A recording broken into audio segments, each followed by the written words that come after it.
తెల్లవారుజాము నుంచి స్టార్ట్ అవుతుంది ఉగాది.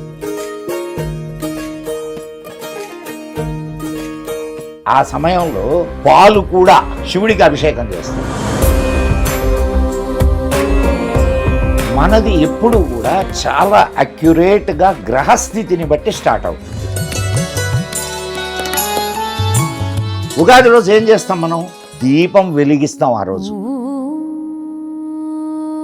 ఎందుకు పానకం ఎందుకు తాగుతాం? పానకం తాగాల్సిన అవసరమే ఉంది సార్. ఆ రోజు కొత్త సంవత్సరంలో నువ్వు ఏం చెయ్యాలి? ప్లానింగ్. పంచాంగం వచ్చేసింది, ప్రింటెడ్ పంచాంగం కాబట్టి మనం చూసి చదివేసుకుంటున్నాం. కానీ ఇంతకుముందు అట్లా కాదు. నీ రాజ్యము అర్థమవుతుందా? మీరు ఉన్న ప్రదేశంలో ఏం జరుగుతుందో చెప్పేవాళ్ళు. ఏ గ్రహాలు, ఏ తిథులు, ఏ వార నక్షత్రాలు ఉంటే ఎక్కడ భూకంపాలు వస్తాయి. We are not away from this universe, we are one of the part in this universe. జీవితంలో అన్నీ ఉంటేనే జీవితం. అన్నింటినీ నువ్వు కలిపి అనుభవించాలి. సైన్స్ అనేది మారచ్చు, కానీ నేచర్ అనేది మారదు. శాస్త్రము మారదు. 60 సంవత్సరాలు షష్ఠి పూర్తి ఎందుకు చేసుకుంటున్నారు? ఒకటి మహేష్, ఇది బాగా గుర్తుపెట్టుకోయా. గమ్యం లేకుండా వెళ్ళేటటువంటి వాడు ఎక్కడికి చేరతాడో తెలియదు. గమ్యాన్ని నిర్దేశించుకొని వెళ్ళేటటువంటి వాడు గమ్యానికి చేరతాడు. నిన్ను నువ్వు నియంత్రించుకొని మాట్లాడడం చాలా తగ్గించుకో. హిట్ టీవీ ప్రేక్షకులకు నమస్కారం. నేను మీ మహేష్. ముందుగా మీ అందరికీ పరాభవ నామ సంవత్సర ఉగాది శుభాకాంక్షలు. ఉగాది వచ్చింది, ఏదో ఒక రోజు లీవ్ వచ్చింది కదా అని ట్రెడిషనల్ వేర్ వేసుకొని ఫోటోలు తీసుకొని సోషల్ మీడియాలో పోస్ట్ చేసి ట్రెడిషనల్ వైబ్స్, ఫెస్టివ్ వైబ్స్ అని అనుకోవడం కాదు. ఒక మమ అనుకుంటూ పండగ చేసుకోవడం కాదు. ఉగాది అంటే అదొక జీవన విధానం అని. అసలు ఉగాది ఎందుకు సెలబ్రేట్ చేసుకోవాలి? అసలు మన తెలుగు సంవత్సరాది క్యాలెండర్ ఈ రోజున ఎందుకు మొదలవుతుంది? దాని వెనకాల ఉన్న క్యాల్కులేషన్ ఏంటి, లాజిక్ ఏంటి, అది మనకు ఎలా ఉపయోగపడుతుంది? వీటన్నిటిని ఎక్స్ప్లెయిన్ చేయడానికి, ఉగాది ప్రాశస్త్యాన్ని మనందరికీ ఇంకా ఎక్స్ప్లెయిన్ చేయడానికి, ఏదో టెంప్లెట్ లాగా మామ అనిపించుకునేలాగా పండగ చేసుకోవడం కాకుండా ఎందుకు సెలబ్రేట్ చేసుకోవాలో పండగ ప్రాశస్త్యాన్ని క్లియర్గా ఎక్స్ప్లెయిన్ చేయడానికి మనతో పాటు ఒక హిస్టోరియన్, ఒక అనలిస్ట్, ఒక రీసెర్చర్, ఒక బుక్ రైటర్ శ్రీ మదన్ గుప్తా గారు మనతో ఉన్నారు. ఆయనతో ఈ పండగ ప్రాశస్త్యం గురించి తెలుసుకుందాం. ఆయన ఉగాది ఎలా సెలబ్రేట్ చేసుకుంటారో, అసలు మనం ఉగాది ఎలా సెలబ్రేట్ చేసుకోవాలో ఆయన మాట్లాడడం విందాం. సార్ నమస్కారం, మీకు పరాభవ నామ సంవత్సర ఉగాది శుభాకాంక్షలు. మదన్ గుప్తా గారు. Thank you Mahesh. మీ అపూర్వ భారతం బుక్ అనేది ఎంతగా ఫేమస్ అయిందో అందరికీ తెలుసు. ఢిల్లీలో రిలీజ్ చేశారు దాన్ని. గొప్ప గొప్ప ఐఏఎస్లు కూడా ఈ పుస్తకాన్ని బయటికి తీసుకొచ్చినందుకు, చరిత్రను చెప్తున్నందుకు, ఇంకా అందులో ఉన్న విషయాలు, టెక్నాలజీ అంటే అక్కడ తెలుసట ఇక్కడ తెలుసట అన్నట్టు కాకుండా అందులో ఉన్న విషయాల్ని సైంటిఫికల్గా, లాజికల్గా ప్రూఫ్స్తో సహా మీరు అందులో పొందుపరిచి మొత్తానికి ఒక బుక్ రూపంలో బయటకు తీసుకొచ్చినందుకు, అది వాళ్ళ చేతుల మీదుగా ఢిల్లీలో రిలీజ్ చేసినందుకు వాళ్ళ ఏదైతే అప్రిషియేషన్ వచ్చిందో, అండ్ చాలా మంది దానికి సంబంధించిన అప్రిషియేషన్ కూడా నేను చూస్తున్నాను. దానికి మీకు కంగ్రాచులేషన్స్తో కూడిన ఉగాది శుభాకాంక్షలు. థ్యాంక్ యూ అండి. అయితే ఉగాది రోజు నేను మీతో ఈ డిస్కషన్ పెట్టడం నాకు చాలా హ్యాపీగా ఉంది. ఎందుకంటే మామూలుగా ఒక టెంప్లెట్ లాగా అసలు పండగ సెలబ్రేట్ చేసుకోవడమే మర్చిపోయాము. ఫోటోల కోసము, స్టేటస్లు పెట్టుకోవడానికి, సోషల్ మీడియా కోసం పండగలు సెలబ్రేట్ చేసుకుంటున్నాము. ఉగాది అంటే కొంచెం పచ్చడి తీసుకున్నామా, ఫోటోలు దిగామా, బొబ్బట్లు తిన్నామా, రాజపూజ్యం, అవమానం, ఆదాయం ఏమైనా చూసుకున్నామా, మామ అనిపించామా. ఉగాది అంటే ఆ యుగాది, ఇది ఒక్కటి తెలుసు అందరికి. ఉగాది యుగం ప్లస్ ఆది ఈక్వల్స్ టు ఉగాది అని. ఇది ఒక్క కొంచెం తెలుగు పైన అవగాహన ఉన్న వాళ్ళు ఏదో కొద్దిగా సెలబ్రేట్ చేసుకుంటారు. బట్ మిగతా వాళ్ళు ఎవరు కూడా అసలు ఇది ఏంటి అనేది తెలియదు. బట్ నేను ఎందుకు ఈ రోజు మీ డిస్కషన్ చేయడం వల్ల హ్యాపీగా ఫీల్ అవుతున్నాను చెప్పేసి చెప్పాను. ఉగాది ప్రాశస్త్యం గురించి మీ బుక్ లో కూడా అందులో మీరు చెప్పారు. సో దాని గురించి మాకు చెప్పండి. తప్పకుండా మహేష్ గారు. మీరే అన్నారు యుగాది అని. యాక్చువల్గా మన తెలుగునాటే కాకుండా అనేక రాష్ట్రాల్లో కూడా దీన్ని వివిధ పేర్లతోటి పిలుచుకుంటారు. కానీ పండుగ సంవత్సరం ఫస్ట్. మనకు సంవత్సరాన్ని దీంతో మొదలవుతుంది. మనకి యాక్చువల్గా మన తెలుగు సంవత్సరాది దీంతో మొదలవుతుంది. ఏంటి తెలుగు సంవత్సరాది ఏంటి, ఇంగ్లీష్ సంవత్సరాది ఏంటి? ఇంగ్లీష్ సంవత్సరాదికి అంటే జనవరి 1 మామూలుగా ఏం చేస్తారండి? ఎప్పుడు స్టార్ట్ అవుతుంది ఇంగ్లీష్ సంవత్సరాది? రాత్రి 12 గంటలు. రాత్రి 12 గంటలకు స్టార్ట్ అవుతుంది. రాత్రి 12 గంటలకి ఎవరు తిరుగుతారండి? నిశాచరులు అంటారు. నిశాచరులు అంటే నిషాలు మునిగిపోయి నిశాచరులు బాగా మాట్లాడారు. December 31st నైట్ జరిగేది మాత్రం అలాంటి నిశాచరులు ఎక్కిపోయిన నిశాచరులు. సో రాత్రిపూట రాక్షసులు తిరుగుతారని మనకు ఇది. ఉగాదికి మనం ఏం చేస్తాం, తెల్లవారుజాము నుంచి స్టార్ట్ అవుతుంది ఉగాది. ఇది ఎట్లా స్టార్ట్ అవుతుంది, అదే ఎట్లా స్టార్ట్ అవుతుందో ఒకసారి మనకు ఆ వివరణ తెలిస్తే, యాక్చువల్గా గ్రీక్స్ దీని నుంచి ఇంగ్లీష్ వాళ్ళ సంవత్సరాలు మొదలైనవి. గ్రీకుల నుంచి జనవరి, ఫిబ్రవరి, మార్చి, ఏప్రిల్, మే, జూన్, జూలై. వాళ్ళకి అప్పట్లో 10 నెలలే ఉండేవి. 10 నెలలే, 12 నెలలు కాదు. 10 నెలలు మీకు అవి కూడా మనకి ఇక్కడి నుంచి వెళ్ళినాయే. లాటిన్ వర్డ్స్ అవి. ఇప్పుడు సెప్టెంబర్ 7వ నెల, సెప్టెంబర్. సప్త అంబర, అక్టోబర్ అష్ట అంబర, నవంబర్ నవ అంబర, డిసెంబర్ దశ అంబర. ఇక్కడి నుంచి వెళ్ళిన పేర్లు అవి. తర్వాత మధ్యలో 2 నెలలు కలుపబడ్డాయి దానికి. 2 రాజులు, గ్రీకు రాజులు, వాళ్ళ పేర్లతో ఆగస్ట్ ఇట్లా రెండు నెలలు కలిపి 12 నెలలు చేశారు. రాజుల పేరు మీద ఒక నెల కలుపుకున్నారు. కానీ మన నెలలు ఎట్లా స్టార్ట్ అవుతాయి, మన సిస్టమ్ ఏమిటి, దాని సిస్టమ్ ఏమిటి? మన సిస్టము చంద్రమానం. చంద్రమానేనా? మనది ఎప్పుడు కూడా చాలా అక్యురేట్గా గ్రహస్థితిని బట్టి స్టార్ట్ అవుతుంది. మనకు పంచాంగం అంటాం. తిథి, వార, నక్షత్ర, యోగ కరణాలని పంచాంగం అంటారు. ఈ 5 పంచ అంగములు కలిగినది, 5 అంగములు. ఆ 5 అంగములు ఏందనంటే తిథి, వారము, నక్షత్రము, కరణము, యోగము. ఈ 5టిని కలిపి పంచాంగం అంటారు. ఇవి మన ప్లానెటరీ సిస్టమ్ని మనకు తెలియజేసేటటువంటి ఒక క్యాటలాగ్. చూడండి, మీరు ఎక్కడో మూలన పల్లెటూరులో ఏదో ఒక మూలన కూర్చున్న ఒక బ్రాహ్మడు పంచాంగం చూసి ఈరోజు ప్లానెటరీ సిస్టమ్ ఏదో చెప్పేస్తాడు మీకు. చంద్రగ్రహణం ఎప్పుడు వస్తుందో చెప్తాడు, సూర్యగ్రహణం ఎప్పుడు వస్తుందో చెప్తాడు. How it's possible? How this knowledge came to us? మీరు రామాయణ మహాభారతాలు చూసినా రాముడు పుట్టినది, మనం శ్రీరాముడి పుట్టినరోజును ఎప్పుడు చేస్తామండి? ఉగాది అయిన ఒక వారం, శ్రీరామ నవమి అంటే నవమి రోజు పుట్టాడు. కృష్ణ అష్టమి, కృష్ణ అష్టమి నాడు పుట్టాడు. అంటే తిథివార నక్షత్రాలు అండ్ యాక్యురేట్గా మన గ్రంథాలలో, మహాభారతంలో లేదా రామాయణంలో వాళ్ళు పుట్టిన సమయానికి ఉన్న గ్రహస్థితులు రాయబడ్డాయి. ఒక్క మహాభారతంలో దాదాపు 350 దాకా గ్రహస్థితులు ఉన్నాయి. అంటే ఈవెంట్స్. ఇదిగో ఈ ధర్మరాజు రాజ్యాభిషేకం జరిగినప్పుడు ఉన్నటువంటి గ్రహస్థితి, కృష్ణుడు పుట్టినప్పుడు ఉన్న గ్రహస్థితి, కృష్ణుడు అవతార పరిసమాప్తి చేసినప్పుడు ఉన్న గ్రహస్థితి, ఇట్లా యుద్ధం మొదలైనప్పుడు గ్రహస్థితి, అవన్నీ డాక్యుమెంట్ అయి ఉన్నాయి. Yes, everything. నువ్వు ఇవి మాసిపోతాయేమో కానీ ఏది తేదీలు 1, 2, 3, 4 తేదీలు మాసిపోతాయేమో కానీ గ్రహస్థితుల్ని మారవుగా. స్టాండర్డ్ కదమ్మా. అది నీకు ఇప్పుడు ఈరోజు చంద్రుడు ఒక రాశిలో చంద్రుడు 2.5 రోజు ఉంటాడు. ఒక రాశి నుంచి ఇంకొక రాశికి వెళ్ళడానికి 2.5 రోజు సమయం పడుతుంది. సో ఇది మారదుగా నీకు. అవును, మారదు. సో వీటిల్ని క్యాలిక్యులేట్ చేస్తూ మన వాళ్ళు మన జీవన విధానాన్ని స్టార్ట్ చేశారు.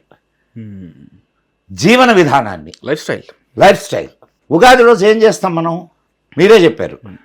ఏది కాస్త పచ్చడి తిని కానీ ఆ రోజు ఎలా ప్రవర్తిస్తాం మనం? ఆలోచించండి. పొద్దున్నే లేస్తాము. దీపం వెలిగిస్తాం ఆ రోజు, అవును దీపం వెలిగిస్తాం, అవును. స్నానం గీనం అన్నీ పరిశుభ్రంగా ఇదయ్యి కొత్త బట్టలు కట్టుకొని కొత్త బట్టలు కట్టుకొని దేవుడి దగ్గరికి వెళ్ళి దేవుడి దగ్గర పూజ గీజ చేసుకొని తర్వాత షడ్రుచులకు అనువైనటువంటి ఆ పచ్చడి పచ్చడిని అది మళ్ళీ మనం తయారు చేసుకుంటాం. అది తయారు చేసుకుంటాం. తిని పానకం తాగుతాం. పానకం ఎందుకు తాగుతాం? పానకం తాగాల్సిన అవసరం ఏముంది సార్? ఆ రోజు పానకంలో ఏమేస్తారు? మిరియాలు వేస్తారు. బెల్లము, మిరియాలు. వీటి వల్ల ఏం జరుగుతుంది? ఎప్పుడైతే ఉగాది స్టార్ట్ అయిద్దో అంటే మీరు ఈ ఋతు మార్పు కూడా జరుగుతూ ఉంటుంది. మీరు ఈ అట్మాస్ఫియర్లో వేడి ఎక్కువ అవుతుంది. ఇప్పుడు ఇంకా 4 రోజులు ఉంది, అంతే 4-5 రోజులు ఉంది ఉగాది. ఇప్పుడు ఎట్లుంది హీట్? ఇప్పటికే ఆల్రెడీ 41 డిగ్రీలు ఉంది. సో ఈ హీట్ మరీ పెరుగుతూ పోద్ది మే దాకా. ఇటువంటి సమయంలో మన సిస్టమ్ చూడండి ఎంత గొప్పది అనేది ఆలోచించండి. నువ్వు ఏం తినాలో నిర్దేశించినవి సంక్రాంతికి. దీనికి ముందు సంక్రాంతి వచ్చింది కదా మనకి. సంక్రాంతికి మనం ఏం పిండి వంటలు చేసుకుంటాం? నువ్వులతో తింటాం, అరిసెలు తింటాం, ఇలాంటివి తింటూ ఉంటాం. అండ్ ఈ మన ఇటువైపు మణుగుబూలు అండ్ మురుకులు ఇవన్నీ నూనె రిలేటెడేనా? నూనెలోనే కదా వేయించేది, నూనె రిలేటెడ్. దానికి ముందు వరకు ఉన్నటువంటి అట్మాస్ఫియర్కి నీకు పచన శక్తి ఉండదు. సో ఈ పచన శక్తి ఉండకపోవడం వలన నూనె రిలేటెడ్గా ఉండేవి తినవద్దని చెప్పి చెప్తారు. అందుకే ఆ సమయంలో పాలు కూడా శివుడికి అభిషేకం చేస్తారు. అంటే ఆ పచన శక్తిని ఎప్పుడైతే నీకు సంక్రాంతి మకర సంక్రమణం జరిగిందో, సూర్యుడు మకర రాశిలోకి ప్రవేశించాడో హీట్ జనరేట్ అవుద్ది. ఏది అట్మాస్ఫియర్లో హీట్ జనరేట్ అయితే నీ పచన శక్తి కూడా పెరుగుతుంది. నీ పచన శక్తి పెరిగితే దానికి అనుగుణమైనటువంటి ఫుడ్ కూడా తింటావు. అరుగుతుంది కూడా, అరుగుతుంది కదా, వంట పడుతుంది. చూడండి ఎంత సైన్స్ దీని వెనుక ఇమిడి ఉందో. అలాగే ఉగాది నాడు మనకి పంటలన్నీ ఇంటికి వస్తాయి. అండ్ కొత్త సంవత్సరంలో నువ్వు ఏం చెయ్యాలి? యాక్చువల్గా మీరు మీ ఇంట్రడక్షన్లో ఒక మాట చెప్పారు, రాజపూజ్యం, అవమానం, ధనం, వ్యయం, ఆదాయం. ఏం చెయ్యాలి? It's a planning, year planning. మామూలుగా డే ప్లానింగ్ అనేది ఎంత ఇంపార్టెంట్, ఇయర్ ప్లానింగ్ కూడా అంతే ఇంపార్టెంట్. యాక్చువల్గా అక్కడ మీకు మొత్తం కంప్లీట్ అందరికీ కలిపి చెప్తారు. కానీ ఇండివిజువల్ ఫేస్ అది. మీరు అదొకటే కాదు, ఆదాయ వ్యయాలే కాదు, ఇంకా కొన్ని చెప్తారు. ఏ పంటకి వర్షానికి అధిపతి ఎవరు, వీటన్నిటికీ ఒక్కొక్క దానికి అధిపతులు ఎవరు అన్నీ చెప్పుకుంటూ వస్తారు. అవునా? దానిని బట్టి వేటి ధరలు పెరుగుతాయి, వేటి ధరలు తగ్గుతాయి, ఏ పంటలు ఎక్కువ పండుతాయి, ఏ పంటలు తక్కువ పండుతాయి. సో నీ డిజైనింగ్, నీ ప్లానింగ్ అంతా ఏర్పాటు చేసుకోవచ్చా లేదా? దాని ద్వారా క్రిస్టల్ క్లియర్గా ఇంత సైన్స్ దాని వెనక దాగి ఉంది. Planning, year planning. ఉగాది అంటే ఒకరోజు వచ్చి వెళ్ళిపోయి పండుగ కాదు అసలు. యాక్చువల్లీ ఈ లెక్కను చూస్తే ఇయర్ అయ్యా అది. సార్ అర్థమవుతుంది. సో ఇది ఈ ఇయర్ ప్లానింగ్ని నీకు, అండ్ అదొక్కటే కాకుండా దేశ పరిస్థితులు ఎట్లుంటాయో చెప్తారు, ప్రపంచ పరిస్థితులు ఎట్లుంటాయో చెప్తారు. అండ్ యాక్చువల్గా ఇప్పుడు మనకు పంచాంగం వచ్చేసింది, ప్రింటెడ్ పంచాంగం కాబట్టి మనం చూసి చదివేసుకుంటున్నాం. కానీ ఇంతకుముందు అట్లా కాదు. నీ రాజ్యము అర్థమవుతుందా? మీరు ఉన్నటువంటి ప్రదేశం, మీరు ఉన్న ప్రదేశంలో ఏం జరుగుద్దో చెప్పేవాళ్ళు. అంటే ఎంత క్యాలిక్యులేటివ్ సిస్టమ్ అనేది మీరు అర్థం చేసుకోండి. ఇప్పుడు మీ ఊరుందండి, మీ ఊర్లో ఏం జరుగుతాయో చెప్తారు, ప్రెడిక్ట్ చేసి క్యాలిక్యులేట్ చేసి ప్రెడిక్ట్ చేసి క్యాలిక్యులేట్ చేసి నిన్ననే నేను ఒక ఇంటర్వ్యూ చేశా, ఒక పెద్ద ఆయన్ని. మీరు ఇంటర్వ్యూ చేశారు? నేను ఇంటర్వ్యూ చేశా. ఆయన పేరు రేమెళ్ళ అవధానులు గారు. ఆయన ఒక రీసెర్చ్ చేశారు. ఆయన అంటే ఏదో అవధానులు రేమెళ్ళ అనగానే మీరు ఇదనుకోకండి, ఆయన ప్రొఫెసర్, డాక్టర్. ఆయన డాక్టరేట్ ఉంది అండ్ చాలా శాస్త్రాలని అధ్యయనం చేసినటువంటి వ్యక్తి అండ్ కంప్యూటర్స్లో నిష్ణాతుడు. ఇవన్నీ కాదు, ఆయన మ్యాథమెటిక్స్లో, ఆస్ట్రాలజీలో చాలా సిద్ధాస్తుడు. ఆయన ఒక బుక్ రాశారు, ఒక రీసెర్చ్ చేశారు. ఏ గ్రహాలు, ఏ తిథులు, ఏ వార నక్షత్రాలు ఉంటే ఎక్కడ భూకంపాలు వస్తాయి. ర్యాండమ్గా జపాన్లో వచ్చేసింది, ఇంకెక్కడో వచ్చింది అన్నట్టు కాకుండా రీసెర్చ్ చేశారు, నిరూపించాడు ఆయన. ప్రూఫ్ కూడా. ఎస్, లాతూర్ భూకంపం గురించి తెలుసా? విన్నారు కదా. మేము అంటే ఆ సమయంలో బాగా పెద్దవాళ్ళం కదా, మీరు చిన్నవాళ్ళే ఉంటారు. లాతూర్ భూకంపానికి 2 నెలల ముందు ఒక ఫారెన్ రిటర్న్డ్ అక్కడ అమెరికాలో ఉండి ఇండియా వచ్చారు, ఎన్ఆర్ఐ ఆయన. ఇండియాకి వచ్చేసి సెటిల్ అయ్యాడు. ఆయనకి ఈ అస్ట్రాలజీ మీద విపరీతమైన పట్టు. ఆయన ప్రతి డిపార్ట్మెంట్కి వెళ్ళి, బాబు భూకంపం వస్తుందిరా, జాగ్రత్త పడండిరా, ఎవ్వడు ఇనుకోలా, ముందే చెప్పాడు. తర్వాత ఆయన వాళ్ళ సొంత మనుషుల్ని తీసుకొని అక్కడి నుంచి వెళ్ళిపోయాడు. సో వాళ్ళ మనుషుల్ని తీసుకొని అక్కడి నుంచి వెళ్ళిపోయాడు. దీన్ని ఏమంటారు? క్యాల్కులేషన్. సో సార్, మనం ఫస్ట్ ఒక్క విషయాన్ని మనం గుర్తించాలా మహేష్ గారు, we are not away from this universe, we are one of the part in this universe. If you identify that 100% you will be with the nature. నువ్వు ఎప్పుడైతే నేచర్కి దూరంగా నువ్వు ఇదవడం మొదలుపెట్టావో అప్పుడు నేచర్ కర్స్ కూడా నీ మీద ఉంటుంది. ఇవన్నీ ఎందుకు మన వాళ్ళు చెప్పారు, ఉగాది రోజు ఇట్లా ఇదిగో ఇలా చేయండి. ఇవన్నీ నేచర్కి నిన్ను దగ్గర చేయడానికి చేసినటువంటి ప్రయత్నాలు. కానీ మనం దూరంగా వెళ్తున్నాం. ఏం కేక్ తింటే ఏమైద్ది? ఎందుకు షడ్రుచులు ఎందుకు? నాకు తీపే కావాలి, నాకు పులిపే కావాలి. జీవితములో అన్నీ ఉంటేనే జీవితం. ఇప్పుడు మీకు కొన్ని నేనేదో సినిమా చూశాను సరదాగా, దాంట్లో హీరో క్యారెక్టర్ వాడు కొన్ని వేల కోట్లకు అధిపతి. వాడు నిద్రలేసింది మొదలుకొని రాత్రి పడుకోబోయేదాకా వాడి జీవితం ఎట్ట జరుగుద్దో కూడా వాడికి తెలియదు. ఏదో సినిమా, నాకు ఆ పేరు గుర్తులేదు. సో ఎక్కడో తాగి ఇదవుతుంటే ఏదో బార్లో వెయిటరు చిన్న పొరపాటు చేస్తాడు. చిన్న పొరపాటు చేస్తే వాడిని కొట్టి, నేను ఎవరో తెలుసా అంటాడు. అప్పుడు వెయిటర్ అడుగుతాడు, నువ్వెవరో నీకు తెలుసా అని. గౌతమ్ నంద సార్ సినిమా పేరు. ఏదో నాకు ఆ పేరు గుర్తులేదు, నాకు గుర్తు. నాకు ఆ సీన్ బాగా తెలుసు, చాలా బాగా యాక్ట్ చేస్తాను. ఎస్ చాలా బాగా అనిపించింది అది. సో నువ్వెవరో తెలుసా అంటే వాడెవడో వాడికి తెలీదు, కష్టమేందో తెలియదు, సుఖమేందో తెలీదు. సో ఏం జీవితం అది?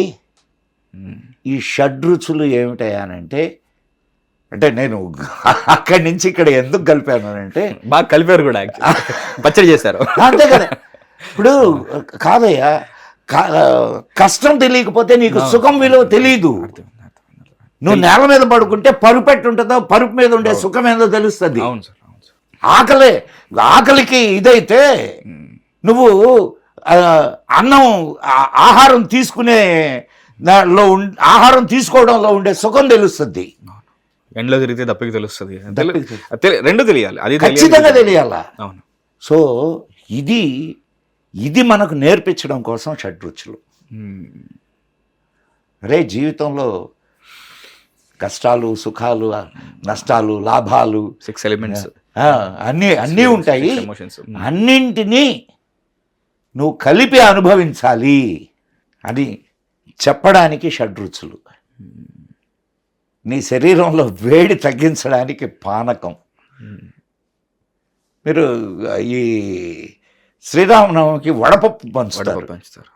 వడపప్పులో పెసరపప్పు నానేసి అవి కదా పంచుతారు. అవునవును, కొంచెం శనగపప్పు కలిపి మొత్తం. మీకు ఈ పానకం కానివ్వండి, వడపప్పు కానివ్వండి, ఇవన్నీ ఇట్ రెడ్యూసెస్ ద హీట్. బాడీలో హీట్ని రెడ్యూస్ చేస్తాయి.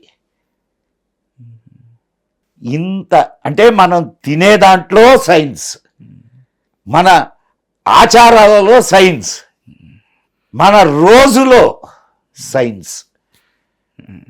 మనం సైన్స్కి దూరంగా బ్రతకడం లేదండి, మనం సైంటిఫిక్గా బ్రతుకుతున్నాం. అది మన లైఫ్ స్టైల్.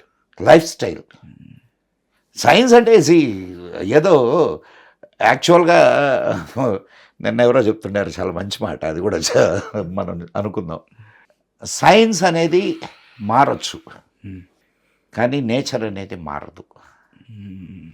శాస్త్రము మారదు, కానీ సైన్స్ మారుతూ ఉంటుంది. అవును, ఈరోజు ఉన్నటువంటి సత్యం రేపటికి సత్యం కాకపోవచ్చు. ఈరోజు న్యూటన్స్ థర్డ్లా, రేపు ఇంకెవడో వచ్చి న్యూటన్ మదన్స్ ఫోర్త్లా అనొచ్చు. మొన్నటి వరకు ప్లూటో గ్రహం అన్నారు, ఇప్పుడు కాదన్నారు. చిన్నప్పటి నుంచి సోలార్ సిస్టమ్ తెలుసుకోండి అని చెప్పేసి మాకు ప్రాజెక్ట్ కూడా ఇచ్చారు కదా. ప్లూటోని కూడా తీసుకొచ్చి అత్యంత చిన్న ప్లానెట్ అని పెట్టాం. సడన్గా ప్లూటో ప్లానెటే కాదన్నారు. So science is an evolution, జరుగుతూ ఉంటుంది. ఇప్పుడు ఒకప్పుడు మనం పేజర్ వాడాం, దానికి ముందు టెలిఫోన్ వాడాం, ఇది రింగులు తిప్పి డైల్ ఫోన్ వాడేవా. So this are all evolution. But shastra is not evolution. శాస్త్రము ఖచ్చితంగా నిక్కచ్చిగా చెప్తుంది. సో ఉగాది ఇస్ ఇప్పుడు మనకు షష్ఠి పూర్తి అంటారు, విన్నారు కదా. 60 సంవత్సరాలు. 60 సంవత్సరాలు. ఎందుకు 60 సంవత్సరాలు? 60 సంవత్సరాలు షష్ఠి పూర్తి ఎందుకు చేసుకుంటున్నారు? మీరు ఇది పరాభవనామ సంవత్సరంలో పుట్టారు, మళ్ళా పరాభవనామ సంవత్సరం కంప్లీట్ అయ్యేసరికి 60 సంవత్సరాలు అవుతాయి. ఓ, అంటే ఒక సంవత్సరం ఏదైతే మొదలవుతుందో అది మళ్ళీ రిపీట్, మళ్ళా పరాభవనామ సంవత్సరం వచ్చేసరికి 60 సంవత్సరాలు అవుతాయి. ఒక సైకిల్, 60 సంవత్సరాల సైకిల్. ప్రభవ విభవ ప్రజోత్పత్తి ఆంగీరస చదువుకోలేదా చిన్నప్పుడు మీరు? అవును. ఇవన్నీ 60 సంవత్సరాల పేర్లు. ఒక 60 సంవత్సరాలకు ఒక సైకిల్ పూర్తవుతుంది. సో మనిషికి కూడా ఒక సంవత్సరం నుంచి 60 సంవత్సరాలు వస్తే ఒక సైకిల్. అక్కడ ఏం చేస్తారు 60 సంవత్సరాల షష్ఠి పూర్తప్పుడు? ఆయు హోమం చేస్తారు. ఆయు హోమం అంటే ఇప్పుడు దాకా 60 సంవత్సరాల దాకా నీకు బాల్యం అయింది, గృహస్థాశ్రమం అయింది, అండ్ వానప్రస్థంలోకి ఇదయ్యావు. అక్కడి నుంచి ఇక డౌన్ఫాల్ స్టార్ట్ అవుతుంది, లైఫ్ డౌన్ఫాల్ 60 నుంచి. సో అక్కడి నుంచి నువ్వు ఎలా బ్రతికినన్ని రోజులు ఎలా నీ ఆయుష్ని కాపాడుకుంటూ బ్రతకాలి, ఇది తెలియజేస్తారు. అది షష్ఠి పూర్తి. నేను ఉగాది గురించి తెలుసుకున్నాను, నాకు షష్ఠి పూర్తి గురించి కూడా తెలిసింది. ఇదంతా ప్లానెటరీ సిస్టమ్ మీద ఆధారపడిన సిస్టమ్ అయ్యా మనది. Everyday calculation, every second calculation. ఇంకెప్పుడైనా మనం అసలు ఈ మన టైమింగ్స్ త్రుటి లిప్త ఇవన్నీ మనం మాట్లాడుకుందాం. అదే ఎందుకంటే అది చాలా పెద్ద సబ్జెక్ట్. అది అంత మైన్యూట్ లెవెల్ నుంచి ద హైయెస్ట్ బ్రహ్మదినం వరకు మన వాళ్ళు క్యాలిక్యులేట్ చేశారు. ఓ, అణువు నుంచి బ్రహ్మాండం వరకు. అనోరణీయాన్ మహితో మహీయాన్, అణువు నుంచి మహితో మహీయాన్, పెద్ద వాటిల్లో అతి పెద్దది. అక్కడ దాకా మన వాళ్ళు క్యాలిక్యులేషన్, ఎంత అద్భుతమైన క్యాలిక్యులేషన్, మ్యాథమెటికల్ సిస్టమ్ ఎంత గొప్పగా ఉండాలా. ఈ మ్యాథమెటిక్స్ గురించి మాట్లాడుతున్నారు కాబట్టి సరే, Ugadi also comes under mathematics. అదే ఆ బేసిస్ పైనే ఆ రోజు ఆ తిథి ఆ నక్షత్రం నుంచి మన లైఫ్ స్టైల్ స్టార్ట్ అవ్వాలి, ఇక్కడ నుంచి ఈ సమయాన్ని స్టార్ట్ అవ్వాలి. ఎందుకంటే పొద్దున్న మనకి సూర్యుడు ముఖ్యం, సూర్యుడిని ప్రత్యక్ష దైవంగా కొలుస్తాం, అంటే పంచభూతాల్లో ముఖ్యంగా. కాబట్టి ఇలా స్టార్ట్ చేయాలని చెప్పేసి చెప్తుంటారు. అయితే దీని వెనకాల ఆ రోజు మీ ఆదాయం, వ్యయం, రాజపూజ్యం ఇవి మెయిన్ అందరికీ. ఓహో, ఈ సంవత్సరం నాకు ఎంత లాస్ వస్తుంది, ఎంత రాబోతుంది అనేది ఈ క్యాలిక్యులేషన్స్ పెట్టుకుంటారు కదా. అసలు వీటి వెనకాల ఉండే ఆ క్యాలిక్యులేషన్స్ అంటే రాశి పరంగా ఉంటాయా, లేకపోతే రాశి పరంగా? రాశి పరంగా అంటే నీ నక్షత్రం పరంగా. నువ్వు పుట్టినప్పుడు చంద్రుడు, ఇది మనం ఒక 2 నిమిషాలు మనం మాట్లాడుకుందాం ప్లీజ్. చంద్రుడిని మనోకారకుడు అంటారు. మనోకారకుడు అంటే నీ మనస్సుని నియంత్రించేవాడు చంద్రుడు. సో ఏ నక్షత్రం చంద్రుడితో కలిసి ఉంటుందో అది నీ నక్షత్రంగా చెప్తారు. ఆ నక్షత్రాన్ని బట్టి నీ రాశి ఏర్పడుద్ది. అర్థమైందా? ఆ రాశిని బట్టి ఈ ఫలితాలు ఏర్పడతాయి. ఇది సో బేసిక్. ఇక్కడి నుంచి వెనక్కి వెళ్ళావు అనుకో, చంద్రుడు ఈజ్ ద మెయిన్. అవునా? అవును. చంద్రుడు ఏమనుకున్నావు? మనోకారకుడు అనుకున్నావు. సో నువ్వు ఎలా ఆలోచిస్తావు? ఈ నక్షత్రంలో ఉన్నందువల్ల చంద్రుడు ఎలా ఆలోచిస్తాడు? అంటే ఇక్కడ చంద్రుడు ఎలా ఆలోచిస్తాడు, నక్షత్రం ఎలా ఆలోచిస్తుంది కాదు, వాటి ప్రభావం మనిషిగా, వాటి మ్యాగ్నెటిక్ సిస్టమ్ నీ మీద ఎలా ప్రభావాన్ని చూపిస్తుంది. దీన్ని క్యాలిక్యులేట్ చేశారు మన వాళ్ళు. ఎక్కడికి వెళ్ళిపోయారు సార్ అనుకుంటున్నావా? అంటే ఇది సార్ అక్కడెక్కడో ఉండే గ్రహం, అక్కడెక్కడో ఉండే నక్షత్రం. అంటే చంద్ర ప్రభావం ఎందుకు ఉంటుంది అంటే చంద్రుడు ఎలా ప్రభావితం చేస్తాడు అనుకుంటాను. దాన్ని మ్యాగ్నెటిక్ ఫీల్డ్తో మీరు కనెక్ట్ చేశారు చూడండి. నిజమే కదా, ఎందుకంటే పూర్ణమి రోజు సముద్రంలో అలలు ఎగిసి magnetic field. Exactly you are right. ఏం కనెక్షన్ ఉంటుంది మనుషులకైనా అని ఆలోచిస్తుంటే నాకు ఇప్పుడు ఓకే దేర్ ఈస్ లాజిక్ అని నాకు ఇప్పుడు అనిపిస్తుంది. అందుకని నేను కొంచెం సర్ప్రైజ్ అయ్యా. అదొకటే కాదు, నీకు ఇంకొక విషయం చెప్తా నేను. నీళ్ల మీద ప్రభావం ఉంటే నీ మీద ప్రభావం ఎందుకు ఉంటుంది? బికాస్ నీ బాడీలో కూడా వాటర్ కంటెంట్ ఎంత ఉంటుంది? 70% మనిషి వాటరే కదా. భూమిలో కూడా మూడొంతులు వాటరే కదా. సో అది కాకుండా చంద్రుడు మనకు దగ్గరగా ఉండే ప్లానెట్, దాని ప్రభావం ఎక్కువ ఉంటుంది. ఇట్లా ఈ గ్రహ ప్రభావాలని మన వాళ్ళు క్యాల్కులేట్ చేశారు. భూమి మీద ఎలా ఉంటుంది, మనిషి మీద ఎలా ఉంటుంది, వీటిల్ని క్యాల్కులేట్ చేసి మీరు చెప్పినటువంటి ఆ సిస్టమ్ని ప్రిపేర్ చేస్తారు. నువ్వు ఎట్లా ఆలోచిస్తావు? నువ్వు ఇట్లా ఆలోచించడం వల్ల నీకు లాస్ వస్తుందా, గెయిన్ అవుతావా? అర్థమైందా మీకు? అర్థమైంది సార్. ఇది ఆదాయ వ్యయాలు, నువ్వు ఎలా ప్రవర్తిస్తావు, దానివల్ల నీకు అవమానమా రాజపూజ్యమా?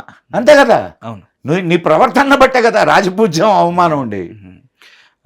మీరు ఇందాక సినిమా రెఫరెన్స్ తీసుకున్నట్టు ఇప్పుడంటే మనకి మ్యాప్స్, నావిగేషన్, జీపీఎస్ అన్నీ వచ్చాయి. ఒకప్పుడు అలా చేయి పెట్టి నార్త్ ఎటుందో చూసి నక్షత్రాలను చూసి డైరెక్షన్స్ని అంచనా వేసి. ఎగ్జాక్ట్లీ. సో అంటే వేగు చుక్క అంటారు. అవును. నార్త్ స్టార్, పోల్ స్టార్ ఇవన్నీ ఉంటాయి. అంటే ఈ లెక్కన అంటే ఏం చేయాలి, పాలు పోవట్లేదు, ఏం చేయాలి అని ఒక సందిగ్ధావస్థలో ఒక మనిషి ఉంటే కనుక, ముఖ్యంగా ఒక ఉంటే ఉగాది సెలబ్రేట్ చేసుకుంటూ అతని ప్లానింగ్ నీకు ఆల్రెడీ ఒక బండ గుర్తులు ఇచ్చేశారు, దీన్ని చూసుకొని నీ లైఫ్ స్టైల్ ప్లాన్ చేసుకో అన్నట్టుగా బ్లైండ్ గా వెళ్ళిపోవచ్చు. యాక్చువల్లీ మిగతా పరిణామాలు ఎలాగో జరుగుతూ ఉంటాయి. లేదు, నీకు ఇంకొంచెం దాని మీద వర్క్ చేసి నీ ఇయర్ ప్లానర్ని ప్రిపేర్ చేసుకో. కాకపోతే ఈ గ్రౌండ్ రూల్స్ పెట్టుకో. Beautiful sir. ఇది ఈరోజు ఈ యుగాది నాకు కొత్తగా నీ సెల్ఫ్ డిజైన్ నువ్వు చేసుకుంటున్నావా లేదా? ఇక్కడ ఇప్పుడు ఒకటి మహేష్, ఇది బాగా గుర్తుపెట్టుకోయా, గమ్యం లేకుండా వెళ్ళేటటువంటి వాడు ఎక్కడికి చేరతాడో తెలియదు. గమ్యాన్ని నిర్దేశించుకొని వెళ్ళేటటువంటి వాడు గమ్యానికి చేరతాడు. అవునా కాదా? అవును. సో ప్లానింగ్ అనేది లేకుండా వెళ్ళేటటువంటి వాడు ఎక్కడ పోతాడు? ఇక ప్లానింగ్ కూడా నీకు ప్రకృతి ఇస్తుంది. నువ్వు చేయాల్సిందల్లా నేచర్ని ఫాలో అయిపోవడమే. నువ్వు ప్లానింగ్ నువ్వు కరెక్ట్ చేసుకో. ఇప్పుడు అక్కడ వాళ్ళు చెప్తారు కరెక్టే, దీన్ని బట్టి నువ్వు ఏం చేయాలా ఏం చేయకూడదు. అర్థమవుతుందా? అర్థం. ఏదో రాజపూజ్యం ఉంది, అవమానం ఉంది. సో నిన్ను నువ్వు నియంత్రించుకొని మాట్లాడడం చాలా తగ్గించుకో. అది చెప్తోంది అది. నేను దీన్ని ప్రోమోలో కట్ చేసుకుంటాను, మీరు నాకు వార్నింగ్ ఇస్తున్నట్టుగా. ఓకే. సో ఈ లెక్కన అంటే ఇప్పుడంటే విశ్వగురువులు చాలామంది ఉన్నారు. ఒకప్పుడు వీళ్ళని ఫాలో అవుతూనే ఇన్ఫ్యాక్ట్ పండగ వస్తే ఆ రోజు పంచాంగ, నాకు తెలిసి ఎందుకు ఒక గుడికి సాయంత్రం పూట ఈ పంచాంగ శ్రవణం వినడానికి ఎందుకు ఎగబడేవారా అనేది నాకు ఇప్పుడు అర్థమవుతుంది. ఎందుకంటే దానికి తగ్గట్టుగానే వాళ్ళ నా పూర్వీకులు ఎవరైతున్నారో వాళ్ళు ప్లానింగ్ చేసుకునేవాళ్ళు. అందుకని వాళ్ళకి ఒక కొత్త సిచ్యువేషన్ వచ్చేది కాదు. ఎందుకంటే వాళ్ళు ఏదైతే ప్లానింగ్ చేసుకున్నారో దాన్నే ఫాలో అయ్యేవాళ్ళు. దానికి తగ్గ సిచ్యువేషన్స్ వచ్చేవి కాబట్టి దాన్ని డీల్ చేసేవారు. కొత్త సిచ్యువేషన్ వచ్చేది కాదు. అండ్ అదొకటే కాదు, ఫెయిల్యూర్ రేట్ అనేది తక్కువ ఉంది. నువ్వు ఎప్పుడు పంటలు వేయాలా, ఏ పంటలు వేయాలా, ఇవి కూడా నీకు వాటిల్లో చెప్పబడతాయి. ఒకవేళ నువ్వు కొత్తగా ఏదైనా వేయాలనుకున్నా సరే నీకు వచ్చే కాషన్ కూడా ఆల్రెడీ తెలుస్తుంది. అద్భుతం సార్ ఇది. ఇంత సైన్స్ దాగుంది మన పండుగల వెనుక, మన ఆచారాల వెనుక. ఏదో మామ అనిపించే ఒక టెంప్లెట్గా చేసుకుంటున్న ఈ పండగ వెనుక, ముఖ్యంగా ఉగాది వెనుక, ఒక హాలిడేగా భావించే ఒక ఉగాది వెనుక ఒక లైఫ్ స్టైల్, ఒక ఫ్యూచర్, ఒక 1 year ప్లానింగ్, ఒక క్యాల్కులేషన్ ఉంది. నాకు ఈ వీడియో కూడా చాలా అద్భుతంగా వచ్చింది. Thank you. నాకు ఏదైనా కొత్త విషయం నేర్చుకుంటే, నాకెందుకు ఒక పర్సన్ ఇంటర్వ్యూ చేయడం ఇష్టం అంటే నాకు ఒక టేక్ అవే ఉంటుంది. ఏం తెలుసుకున్నాను ఏంటి అని. That's why I love to talk. అదే నాకు ఈరోజు కొత్త విషయం తెలిసింది. మీతో మహేష్ గారు, మీతో నేను మాట్లాడాను. ఏం ప్రయోజనం? నేను మీ దగ్గర నుంచి ఏదైనా తెలుసుకోగలగాల, లేదు నా దగ్గర నుంచి మీరేదైనా తెలుసుకోగలగాల. ఒక డిస్కషన్కి ఒక ఫలితం అనేది ఉండాలి. నాకు ఇప్పుడు అర్థమవుతుంది. ఎందుకంటే మీరు టెక్కలి కాలేజ్కి వెళ్ళినప్పుడు మీ వెనకాల ఎందుకంత ఫాలోయింగ్ ఉంటుందో, ఎందుకు మీ బండి వెనకాలే అలా ఎందుకు అక్కడ స్టూడెంట్స్ అందరూ పరిగెత్తుకుంటూ వచ్చారో నాకు ఇప్పుడు ఆ సిచ్యువేషన్కి నాకు ఇప్పుడు ఒక క్లియర్ పిక్చర్ వచ్చింది. అంటే డిస్కషన్ స్టార్ట్ అయ్యే ముందు వరకు అది ఒక విజువల్ అనే ఉండింది. ఇప్పుడు దాని బ్యాక్ స్టోరీ కూడా తెలుసు ఇప్పుడు. కాదు, ఇట్స్ సి నువ్వు కొంచెం ఇవన్నీ ఎందుకు పెట్టారు, ఎందుకు చేశారు, ఇది నీ సంస్కృతి, నీ ఇంటలెక్చువాలిటీ, దీని వెనక ఉన్నటువంటి ఉద్దేశం ఏమిటి, దాన్ని కొంచెం ఆలోచించుకుంటూ అనలైజ్ చేసుకుంటూ వెళ్తే బోలెడు విషయాలు మన పెద్దవాళ్ళు మన ఆచారాల ద్వారా, మన సిస్టమ్ ద్వారా మనకు తెలియజేశారు. అది మనం తెలుసుకోకుండా దాన్ని ప్రశ్నించడం మొదలుపెట్టాం. మనం ప్రశ్నించడం తప్పని కాదు, ప్రశ్నతో ఆగిపోబాక సమాధానం కోసం వెతుకు. అప్పుడు నీకు బోలెడు రత్నాలు దొరుకుతాయి. ఇంకో చిన్న సందేహం గురుగారు, మామూలుగా మన తెలుగు సంవత్సరాలు ఏదైతే ఉందో, ఇప్పుడు శ్రీరామనవమి అవ్వడానికి ముందు ఇప్పుడు ఎలాగైతే స్టార్ట్ అయిందో, ఇప్పుడు మనం ఉన్నది ఇదే భూమి మీద, అదే చంద్రుడి మీద, మన క్యాల్కులేషన్ ఇలా ఉన్నట్టే ఈ తమిళ ఉగాది, మలయాళం ఉగాది, వీళ్ళ సంవత్సరాలు ఎందుకు డిఫరెంట్గా ఉంటాయి? స్టార్ట్ అవుతుంటాయి. వాళ్ళకు కూడా ఇదే సిస్టమ్. ఓకే, వాళ్ళకు కూడా ఇదే సిస్టమ్. కాకపోతే వాళ్ళ కొన్ని ఇవి మార్పు ఉండొచ్చు. ఇప్పుడు ఎవడైనా సిస్టమ్ ఇదే. అంటే మా తమిళ సంవత్సరాది అంటారు, మా కన్నడ సంవత్సరాది స్టార్టింగ్ అంటారు, మా మహారాష్ట్ర గుడి పడ్వా అంటారు, గుడి పడ్వా అంటారు. ఉగాది అయితే మనం అదే రోజు అందరం, పేర్లు వేరైనా సరే సాంప్రదాయబద్ధంగా అదే సెలబ్రేట్ చేసుకుంటున్నాం. కానీ క్యాలెండర్ పరంగా కొందరిని చూస్తుంటాను, మా సంవత్సరం స్టార్ట్, మా క్యాలెండర్ స్టార్ట్ ఇప్పటి నుంచి అంటుంటారు. దానికి ఏమన్నా రీజన్ ఉందా? ఇప్పుడు ఒక్కొక్కరి క్యాల్కులేషన్ ఒక్కోలా ఉంటుందయ్యా. దానికి కొందరు, ఇప్పుడు మనం ఇంకా మంచి ఇది మాట్లాడుకుందాం. 615 క్రీస్తు పూర్వం, కామన్ ఎరాకి ముందు 615లో ఒక శకం స్టార్ట్ అయింది. తెలుసా? ఎక్కడ స్టార్ట్ అయిందో తెలుసా? వాళ్ళు ఇప్పటికే అదే శకాన్ని వాడతారు. అవునా? ఇరాన్, దాన్ని సైరస్ శకం అంటారు. మనకు 2 శకాలు ఉన్నాయి, తెలుసా? సో ఇలా ఈ రాజ పరివారాలు, మీకు నాకు చెప్పాను కదా, ఇది అగస్టస్ ఒక నెలను పెట్టాడు అని. అవును. అట్లా రాజులు వాళ్ళ సమయంలో వాళ్ళ క్యాలిక్యులేషన్స్ ప్రకారం కొన్ని మార్పులు చేర్పులు చేశారు. ఇప్పుడు విక్రమార్క శకంలో ఈయన వరాహమిహిరుడు. వరాహమిహిరుడు ఆయన వరాహమిహిరుడు అద్భుతమైన అస్ట్రానమర్ కమ్ అస్ట్రాలజర్. ఇప్పుడు మీకు ఢిల్లీలో కుతుబ్ మీనార్ ఉంది. అవును. కుతుబ్ మీనార్ కట్టించింది ఆయన కోసం, వరాహమిహిరుడి కోసం. దాన్ని కుతుబుద్దీన్ ఐబక్ కట్టించాడని సరే, అది వేరే కదా. ఆ ఏరియా పేరు కూడా వరాహమిహిరుడి పేరు మీదనే ఆ ఏరియా పేరు వచ్చింది, మెహ్రోలీగంజ్, మిహిరా. సో అంటే ఇట్లా మనకు అనేక మంది ఖగోళ శాస్త్రజ్ఞులు మనకున్నారు. అనేక మంది అనడం కంటే కొన్ని వందల మంది. వాళ్ళ క్యాల్కులేషన్స్ నుంచే ఈనాటికే మనకు ఉన్నాయి ఆ పుస్తకాలు. ఉన్నాయి మనకి. సో అలా ఆ క్యాలిక్యులేషన్స్ లో ఉండే చిన్న డిఫరెన్సెస్ వల్ల స్టేట్ వైడ్ గా కూడా కొంచెం చిన్న క్యాలిక్యులేషన్ వాళ్ళ సంవత్సరాది అనేది అప్పటి నుంచి స్టార్ట్ అవుతుంది. బట్ లైఫ్ స్టైల్ మాత్రం టెంప్లెట్ మాత్రం సేమ్, ఫాలో అవ్వాల్సిన నేచర్ మాత్రం సేమ్. బ్యూటిఫుల్. మీరు ఇదే ఫాలో అవుతుంటారా చిన్నప్పటి నుంచి? అంటే దీని తగ్గట్టుగానే మీ సంవత్సరాన్ని ప్లాన్ చేస్తూ ఉంటారా? ఖచ్చితంగా.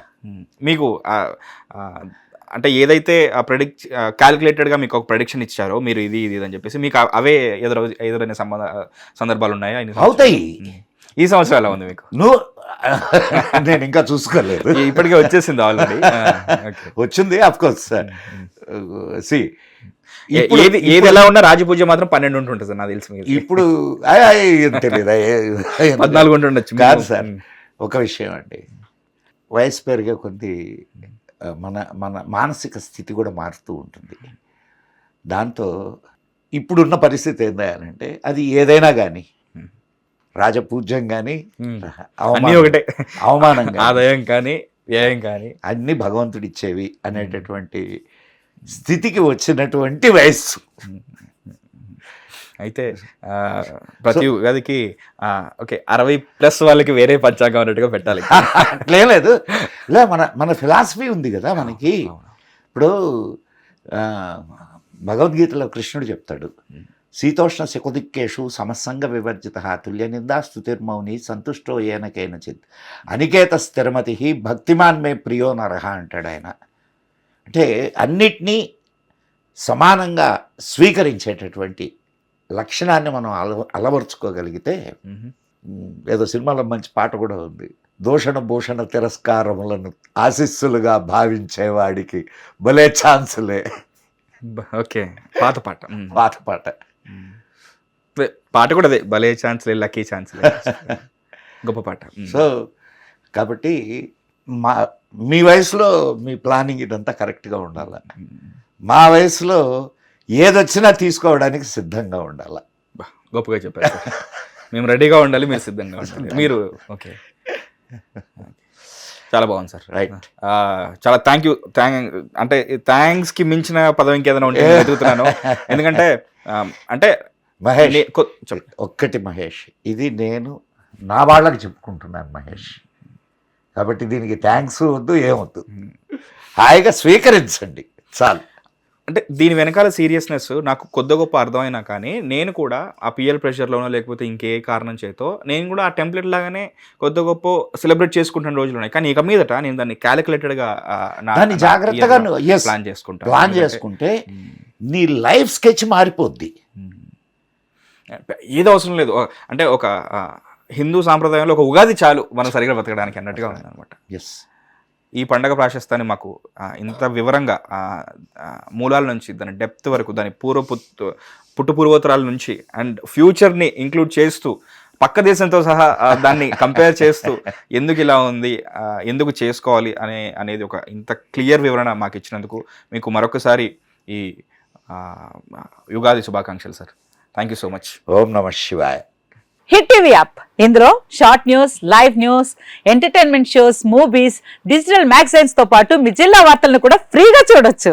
ఇంకెందుకు ఆలస్యం, వెంటనే హిట్ టీవీ యాప్ ని డౌన్లోడ్ చేసుకుని ఫ్రీగా ఎంటర్టైన్మెంట్ పొందండి. Hit TV app, hit TV app, please download hit TV app. Hit TV app ని ఫ్రీగా డౌన్లోడ్ చేసుకొని ఎంజాయ్ చేయండి. మీకు నచ్చిన ఎంటర్టైన్మెంట్ కోసం హిట్ టీవీ యాప్ ని ఫ్రీగా డౌన్లోడ్ చేసుకుని ఎంజాయ్ చేయండి. హిట్ టీవీ యాప్ని డౌన్లోడ్ చేసుకుని ఆస్వాదించండి, ఆశీర్వదించండి. ఇంతమంది సెలబ్రిటీలు హిట్ టీవీ యాప్ ని డౌన్లోడ్ చేసుకోండి అని చెప్తున్నారంటే ఎంత మంచి యాప్ ఆలోచించండి. అమెరికా అమెరికా అమెరికా అమెరికాలో చదవాలనుకునే వాళ్ళకి విశ్వసనీయమైన పేరు మన శౌర్య consultancy. UK Law 1 Year Masters. UK Law 1 Year Masters. 2 years work permit up to 5 years visa. Contact Saurya Consultancy. Contact 89851 89851.